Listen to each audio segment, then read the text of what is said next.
It has been one foot in front of the other. And I think that that is true for most businesses, where you kind of proceed adaptively. It's step by step. You figure it out. You have a success, and then you kind of double down on that success, and you figure out what else you can do, what customers want. Everything we've done and all the success we have is at its root primarily due to the fact that we have put customers first. Customers are always dissatisfied. Even when they don't know it, even when they think they're happy, they actually do want a better way, and they just don't know yet what that should be. And that's why I always warn people, customer obsession is not just listening to customers. Customer obsession is also inventing on their behalf, because it's not their job to invent for themselves. To know where, if you already know it's going to work, it's not an experiment. And only through experimentation can you get real invention. The most important inventions come from trial and error with lots of failure. And the failure is critical, and it's also embarrassing. And so that's why people, when we're kids, we always are doing trial and error, and we're never embarrassed. You know, you watch a little toddler, and they will try for hours to put a square peg in a round hole, and it never works. But it doesn't keep them from trying. And they try things like that, and that's how they learn. And we all have that when we're little, and then as we get older, somehow we get in our grooves, we have a set of expertise and skills, it's kind of a comfort zone, and you have to constantly push yourself to say, no, I don't care about failure. In fact, I say at Amazon, we have to grow the size of our failures as the size of our company grows. We have to make bigger and bigger failures, because otherwise none of our failures will be needle movers.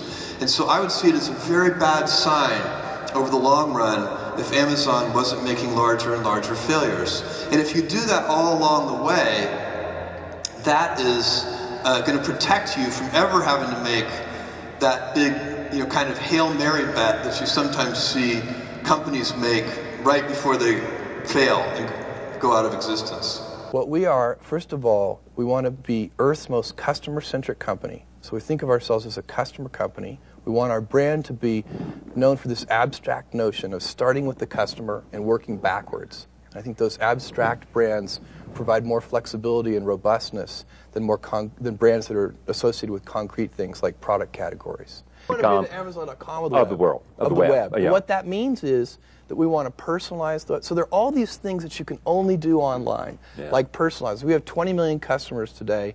We want to have 20 million different stores, each store customized for that individual customer. And that's something you can't even begin to How many stores? 20 million stores. If we have 20 million customers... You want 20 million stores? The Charlie Rose store should not be the same as the Jeff Bezos store, because we undoubtedly have some different interests. And different products to sell. And you'll be interested in different things than I will. Yeah. How do you stay in touch with that kind of experimentation and that kind of energy? Hire smart people. And how do you go about that? If you don't hire, because a single individual cannot keep in touch with the plethora of of new things happening.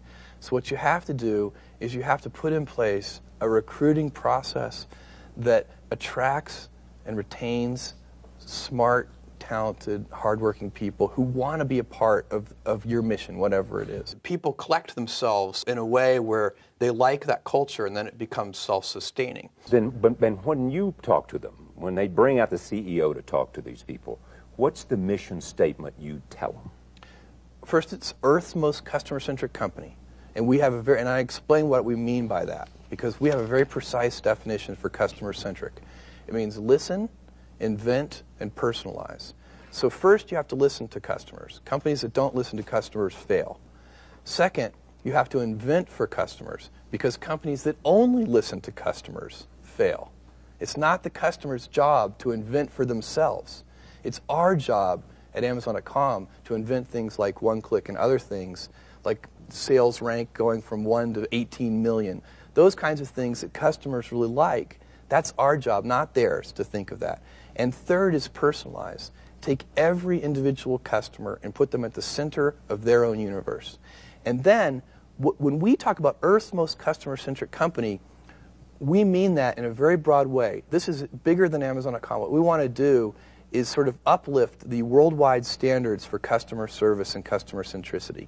So this is sort of like Sony, born right after World War II, is a company that set out, if you go and look at their early mission statement, it was not to be known for quality. It was to make Japan known for quality, not Sony, Japan. And that's sort of what we want to do. We want to do something bigger than Amazon.com. To make what? Well, define it for me. It would be that that we set a new example for customer service and customer centricity that other companies look at, admire, and want to emulate. And that is a mission that people can get excited about. I've talked to a lot of people who have created great companies. Most of them believe, at least in conversation with me, that if they had to start over, they could do it again. Well, so first of all, I believe that as hard as we have worked at Amazon.com, and I'm talking about all 7,000 of us, we have also been incredibly lucky. So I believe that because of timing, or because timing is the main thing. There are lots of things that we even decisions we made that were the wrong decision that somehow miraculously worked out anyway. Yeah. So I believe that all startup companies require huge amounts of luck. So certainly if you don't work hard and if you don't have a good plan, no amount of luck will save you. Yeah. But there are lots of companies that work hard, lots of companies with smart folks, and lots of them don't succeed. When did this dream start for you? I don't really remember the exact day or anything, but when I was in college is when I started thinking about wanting to be an entrepreneur someday. So I was not the kid with the lemonade stand. You know, I wasn't one of these kids who was always trying to raise money. I always wanted to be a scientist when I was little. But I'd also always loved computers. I was lucky because at my age this is unusual to have access to a mainframe computer from my elementary school when I was in 4th grade. And quickly learned that there was a pre-programmed Star Trek game on that computer, and then I never did anything except play Star Trek with the computer. So I don't know how formative that was. It certainly helped my Star Trek knowledge considerably. But I've always loved computers. Somewhere in college, I started watching some of the people who were like setting up, college pizza delivery services, and the kind of the core entrepreneurs, and thinking, this looks like a really fun thing to do. When will this be a profitable company? When will I see in your annual report, bottom line, profitability? So we will tell them, thanks for asking, but we're not going to share that information. Because what we're doing is more important to us in the long-range health of this company. No, that's not. So just to be clear, no one cares more about profitability than Amazon.com. And we're actually putting more focus on it today internally than we did a year ago. Why? The reason is that the scale of our business is such. So now, we have annualized revenues of about $2.5 billion a year. Let me give you, that means that if you can make a 1% improvement in efficiency, right. And believe me, we have these little 1% improvements laying all over the place to be picked up. It's an opportunity. And if you make a 1% improvement, that's $25 million to the bottom line. If you had a company with a few $1,000s in annual revenue, or $1 million, or $10 million, to spend any time at all on trying to get that 1% improvement in efficiency would be crazy. You should be spending that time trying to get more revenue so that you have more operating leverage, so that then when you do the operating efficiency improvements. So the simple answer to your question is so that you get more leverage. The simple answer is we just have such a big company now in terms of revenues that it would be irresponsible not to focus on efficiency. What do you say to them?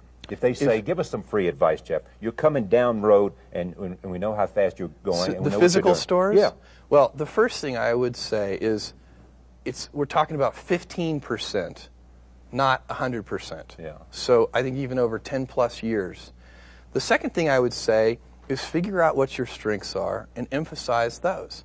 One of the things I do think you see is companies that are great in the physical world spending too much time, energy, and attention online. And I think, they should have a certain amount of skepticism when I say this, because of course I'd like them not to do that. Yeah. But I really do believe it's the truth, right? I really do believe that they could, that if you have, let's say you have two big competitors in the physical world, and one of them decides to go whole hog for the internet, and the other one says, what we're going to do is we're going to just try to get a bigger piece of that 85% and really focus on our physical world business while our competitor is distracted.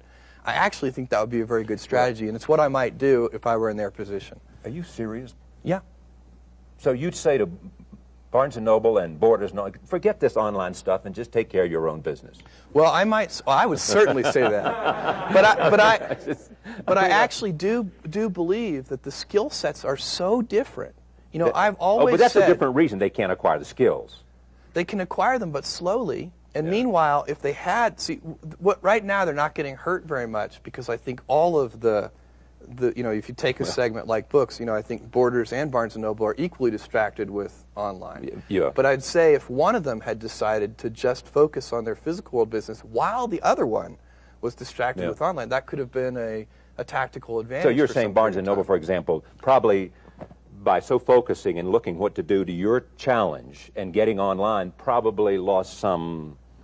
I do think that's true. Something. And I think that, and I've always said too, that it would, in my opinion, it would have been easier for Barnes & Noble. And by the way, I picked them because they're a great physical world retailer. Yeah. And they know a lot about how to sell books. They do a fantastic job, probably one of the best physical world retailers. You compare them to the electronics guys, who I love to compete with because I think they're terrible. Yeah, exactly. But Barnes & Noble's always done a great job, but I think it would have been easier for them to open a new chain of hardware stores than it was to sell books. They could have found a better place to spend their energy and time and money. Because the two businesses are actually so similar. We won't be going for new financing in 2001. We don't need to. We've always said that we reserve the right to in the case of, you know, that we may want to increase the strength of the balance sheet or for strategic reasons. We always reserve our flexibility, but we've said we don't need to. So we're not going to be running out of money anytime soon. No. All right. The other question that comes up is in terms of this profitability thing that everybody, inevitably, if you talk to you, you have to ask. It is, you have already pinpointed the last quarter of the year 2001, right? And that is or is not taking and counting the interest that you have to pay on the money you borrowed. Not counting the interest. So this is a first step for us. What we've set as a goal is a pro forma operating profit this Q4. And so the operating versus net. So a net profit would include the interest expense. An operating profit does not. So you have an operating profit at the end of this year. That's what we're going for. It's a goal, or you're pretty sure about this? Well, we resisted for 5 years answering that question. So we have a high degree of confidence, but at the same time, whenever I say that, I always tell people that there are no guarantees. There's a lot of work to be done between now and then, but we're on track. What startup companies do is they take their precious early capital dollars and systematically eliminate risks. That's what they do, the successful ones. Now, what we worry about now is that we don't do our job. And I'll tell you, one of the things in this period that I kind of like is that it's a lot easier in the year 2001 for Amazon.com as a company to be humble, working our butts off, than it was in 1999 when the world believed we couldn't lose. We're a company, you know, it's kind of handy to be an underdog. It's also very important when planning a business like this, I think, to sort of look at what is the brand promise that you're going to make to customers. And the brand promise that you make has to actually coincide and very, very closely with the things that you can deliver. This is kind of an important but sometimes overlooked component, I think. And in our case, that led to the name of Amazon.com, Earth's biggest river, Earth's biggest bookstore. And we wanted to use this large selection to be able to build an authoritative store. Authoritative means a few things: authoritative selection, authoritative prices, and authoritative information about books so that you can make a purchase decision. And the internet allowed us to do all of those things. We could have more selection. We could also have lower prices because we don't have to have retail real estate in high traffic areas. That's very expensive. Inventorying books in those spaces is very expensive. We get to inventory our books in very low cost warehouse space. It's also possible to have more information online about products than you could ever have in a physical shopping environment. So you can really build an authoritative store. So we opened the store in July of 1995, almost 3 years ago now, after doing about a year of software development. At this point, our sales are about the equivalent of 50 of those big chain superstores. And the interesting thing is that we opened the equivalent of 12 of those superstores in just the last 3 months. We ship books regularly to over 160 different countries. I believe that the primary success factor for Amazon.com has been an obsession over the customer and a focus on customer service. This is clearly important in any business, but especially important online. And the reason for this is that word of mouth is incredibly powerful online. If you make a customer unhappy on the internet, they won't tell 5 friends. They will tell 5,000 friends. Likewise, of course, if you can make a customer happy by meeting or exceeding their expectations, they can also tell 5,000 people and therefore, be evangelists for you. They can use the internet as a megaphone. So it's very important to do the things that you actually are going to claim to do. And what this means basically is the balance of power has shifted away from the merchant and toward the consumer, which is a great thing, I think, for everybody involved. It's even great for the merchant as long as the merchant realizes it. One of the statistics that we track most carefully at Amazon.com, because we believe that this is so important, is the fraction of orders we receive every day that are from repeat customers. And that number has consistently gone up, and it's now over 58% of our orders that we receive every day, even in the context of a very rapid new customer growth. One of the great things, too, online is that the customers help you figure out what you're doing wrong and how to do things better.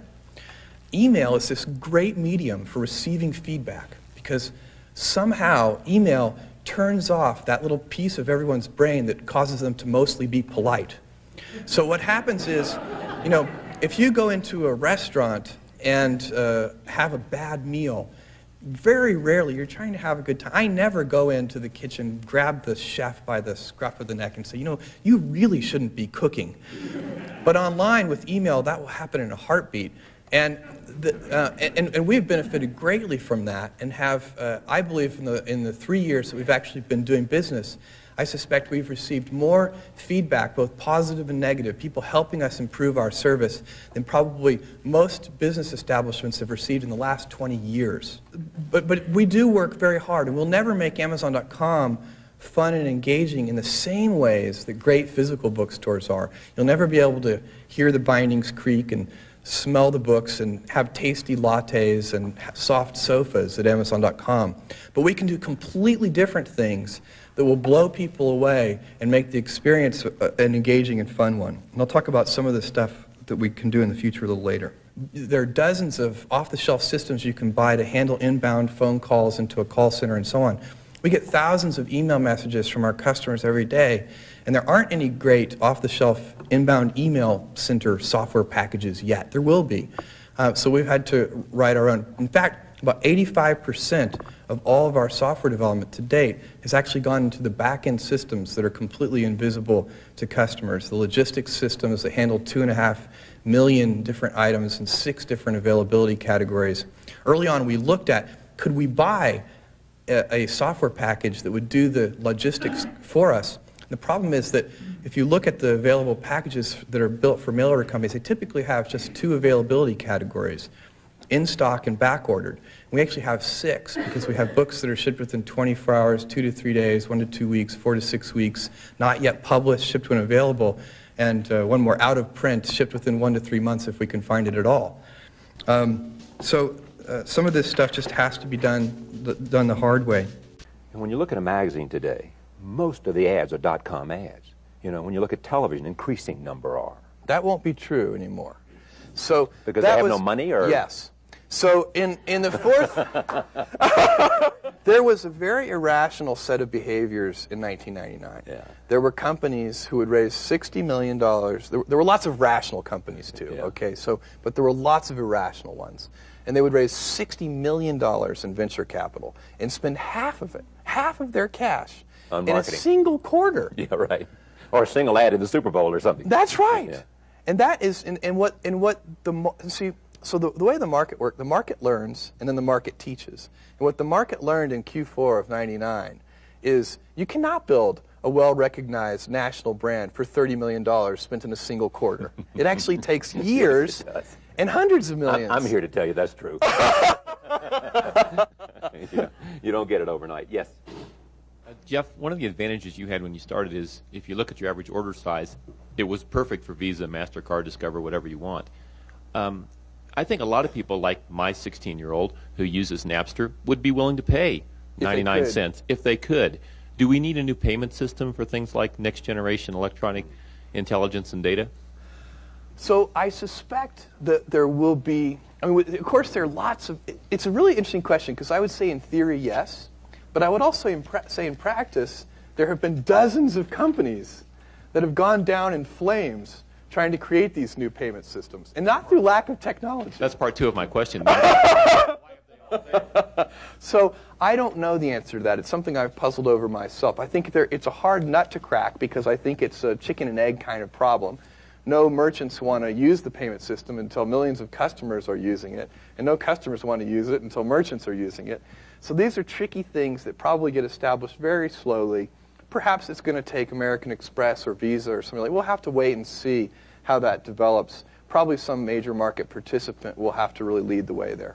Well, I think it's different in all the categories. So there are different ways of thinking about competitors. There are competitors that we learn from, and those tend to be other online companies that we can try to see, how are they servicing their customers? What are they doing right? What are they doing wrong? How can we learn from that? And then there are competitors who have customers. So those are usually physical world companies. So when we look at, where our next, 10 million customers are going to come from, they're not going to come from other online companies because those companies today are too small to really provide that kind of customer base.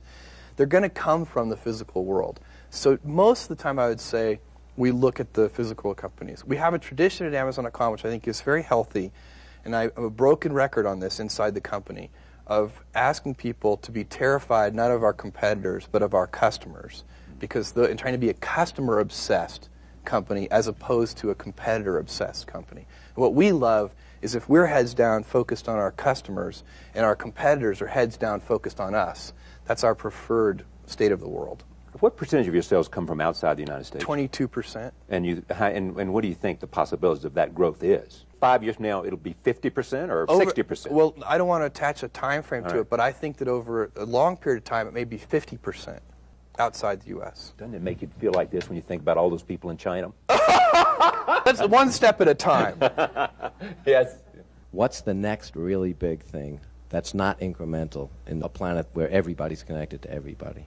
Well, so first of all, I think there are some amazing inventions to be made in this world that I think will shock people. And some of those we've already got on the drawing board and are working on, and they'll roll out over the next couple of years.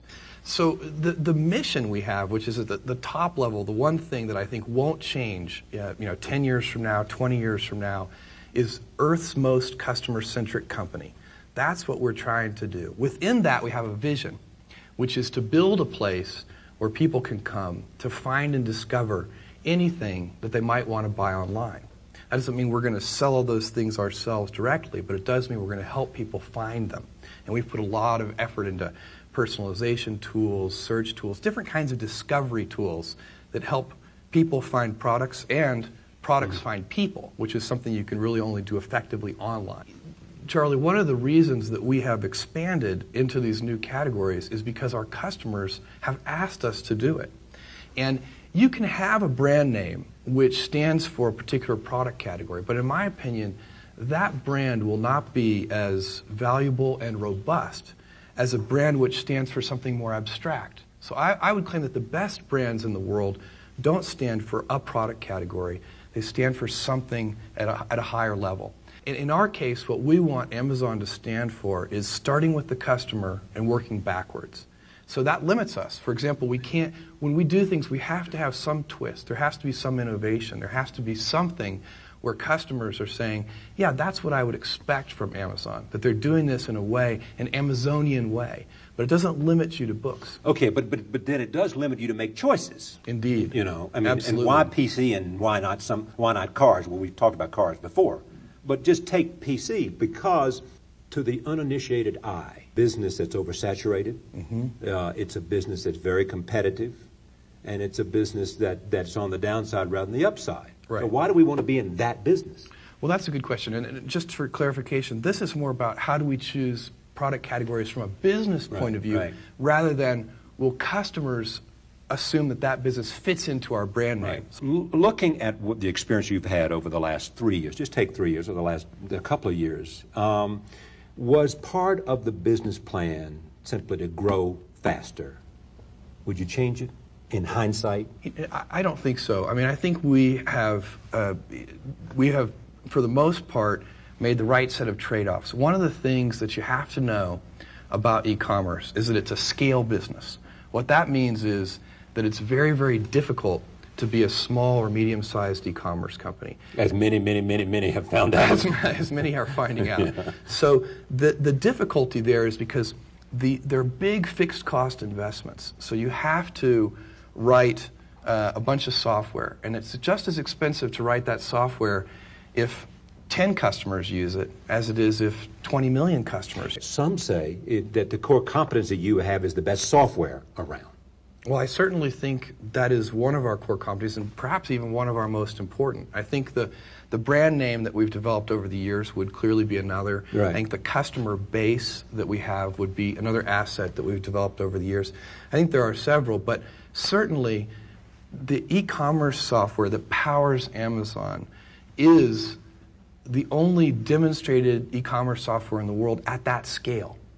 So there really aren't other e-retailers doing that volume of transactions. And it's difficult to build software that scales and is feature-rich. So, you know, it's really, that's been one of our, I think one of the key ways we've built our reputation. And people see the front end, they see the website. I'll tell you, the majority of our effort has gone into the software systems on the back end that do customer service, that let customers do self-service, distribution, that do distribution and fulfillment, the logistics, that sorting nightmare, which we actually love. We like things to be hard because then you can get competitive advantage from it. Biggest mistake you've made so far? Well, I think the biggest mistake that we've made is a couple of years ago we started investing in a series of smaller and medium-sized e-commerce companies. And of all the companies that perhaps, in hindsight at least, could have known better, probably us, because we did know that the fixed costs of this business were high. Well, I think that one of the things that we were very convinced of, and indeed it was definitely true in the earlier days, is that there was a land rush phase to internet. And so when we saw product categories that we thought were important to our future, but they weren't the ones we were going to do first. So these were things we wanted to do at some point. You can take any of the, pets.com, the wine.com. There were a bunch of things that we were invested in that didn't work out. And but we knew we weren't going to do those things anytime soon, but we wanted placeholders in those industries so that later perhaps we could fold those companies back into Amazon.com. So that was driven by a mentality which was a land rush mentality. As Andy Grove has told countless audiences to be paranoid, and it pays to be humble and paranoid. Hard to be actually paranoid enough if you're not humble. And we were very worried about what what Barnes & Noble would be able to do with their purchasing power and their brand name. We decided instantly that we weren't going to let the purchasing power get in the way. So we were going to fund any purchasing power difference. So we would have the same prices no matter if our margins were lower. And then we would adopt a strategy of get big fast so that we could eventually level the playing field in terms of purchasing power. And that became a consistent focus of ours that we've articulated now to Wall Street and everybody else. And it's actually at this point quite a well understood strategy. But we let our mantra be that we were going to obsess over our customers and not our competitors. So we would watch our competitors, learn from them, see what things they're doing good for customers and copy those things as much as we can. But we were never going to obsess over them. And that became our watchword. And it's actually worked very well. Since Barnes & Noble launched their site, we've gone from having a revenue run rate of about $60 million a year to a revenue run rate of having $260 million a year. And I am convinced that there are two things. A company like Amazon.com can only compete against a much larger company if you really do offer a better service. We know by anecdotal evidence, focus groups, and quantitative research that there are three things that are important to our customers: selection, ease of use and convenience, and price. And so every day we work on making sure that each of those three things are better at Amazon.com than they are anywhere else. And we have a saying that people ask me sometimes, are your customers loyal to you? And I say, absolutely, right up until the second that somebody else offers them a better service. And so we work on that very hard, and then I think the thing that makes it work for us is the word of mouth, and it's that 58% of repeat customers every day, the 58% of orders from repeat customers. Those people are our evangelists and help us sign up new customers. The most interesting thing, though, is that I firmly believe this is day one. This is a time when we know very little about e-commerce and very little about e-merchandising. We're also working on product expansion. So we want to leverage our customer base, our competencies, and our brand name into products like music and videos. I also think that corporate cultures are incredibly important, and they're one thing that can never be copied. Competitors can never copy a culture. The unfortunate thing, I think, for businesses and entrepreneurs is that you can set out from the very beginning with a particular culture that you want to form in mind, as we did. Our watch phrase for that was intense and friendly. And we always talked about it in the sense that you have to be intense. And in fact, if you ever had to give up friendly in order to have intense, we would do that. So if we needed to be intense and combative, we'd do that before we'd be not intense. But so you can start out with the way you want things to be, and then really your early employees become the beginning that you carry around. They carry around the flame of what your culture begins. So I think it's a blend of sort of 30% what you set out for it to be, 30% who your early employees happen to be, and 40% random chance. And the bad thing about the random chance part is that once it's set, you've got it. There's really no way to change a corporate culture. Could you talk a little bit about who you selected, those 7 people who were in that garage, and whether they've evolved with the company? When we are looking for people, we're looking for intense, hardworking, smart people who want to be part of what we're doing. So passion is a part of it.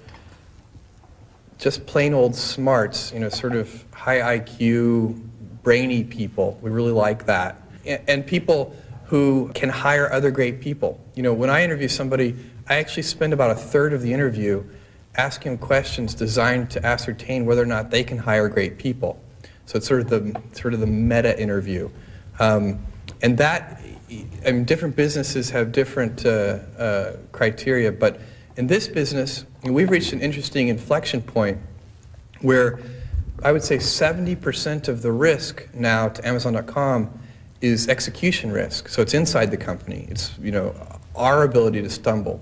We've basically gotten past the point where 70 to 80% of the risk was external and where we needed a huge amount of luck to get to where we are now. Now, all we need is a clear, consistent vision and the ability to execute on it very, very well at high speed. And that second piece comes from having large numbers of talented employees with lots of executive bandwidth to help guide them. You need to identify your big ideas, and there should only be 2 or 3 of them. And then if a senior leader, the main job of a senior leader is to identify 2 or 3 important ideas and then to enforce great execution against those big ideas. And the good news is that the big ideas are usually incredibly easy to identify. You shouldn't need to think about them very much. You already know what they are. Let me give you an example. For Amazon, the consumer business, the 3 big ideas are low prices, fast delivery, and vast selection. You don't need, it's not the kind, the way you know that they're the big ideas is because they're so obvious. The big ideas should be obvious. And by the way, it's very hard to maintain a firm grasp of the obvious at all times. And the good thing about these big ideas is they will be stable in time. Jeff was talking to us once about what to focus on as Jeff's an investor in Basecamp, and he's the only investor in Basecamp. And we were talking to him about our long-term growth. We want to be in business for 20, 30, 40 years. Like, We want to be here for a long, long, long time. So I was asking him about that, and he said the secret to that is to focus on the things that don't change in your business. So to give you an example, he said, okay, at Amazon, people are not going to wake up 10 years from now and go, I wish Amazon's selection was worse. People want great selection now, and they're going to want great selection later. So we can invest in what it would take to offer a wide selection of products. People 10 years from now are not going to go, I wish it took longer to get a product I purchased from Amazon. So people today want fast shipping, and they're going to want faster and faster and faster shipping in 10 years. So they can invest heavily in the infrastructure it takes to deliver packages faster or make them more available or whatever the things are. People in 10 years are not going to wake up and go, I wish Amazon's customer service was rude. They're going to go, I wish it was better and friendlier. And so that's going to matter today and tomorrow. So if you can make big investments in those things are the things that are going to pay off over the long term versus chasing trends. What's hot right now? How are people working right now? So for our business, we thought a lot about this, and like, for us, customer service is a key thing. Right now, if you email us a question, our customer service team a question, you will get an answer in under 2 minutes, 24/7. So I know for a fact that 10 years from now, customers are still going to like low prices. No matter what happens with technology and everything else, no matter what happens, people are going to like faster delivery. It is impossible for me to imagine a scenario where 10 years from now, a customer comes to me and says, Jeff, I love Amazon. I just wish you delivered a little more slowly. This is so inconceivable that you can have great conviction as a leader to continue to put energy into driving speed of delivery. And whatever in AWS, I know that customers, they like low prices, they like availability, they don't want the services to be down, they like data security. It's not very hard to figure out what the big ideas are, and then you can keep putting energy into those things, and you spin up those flywheels, and they'll still be paying you dividends 10 years from now. Make sure that you've picked things that'll still be true 10 years from now, 20 years from now.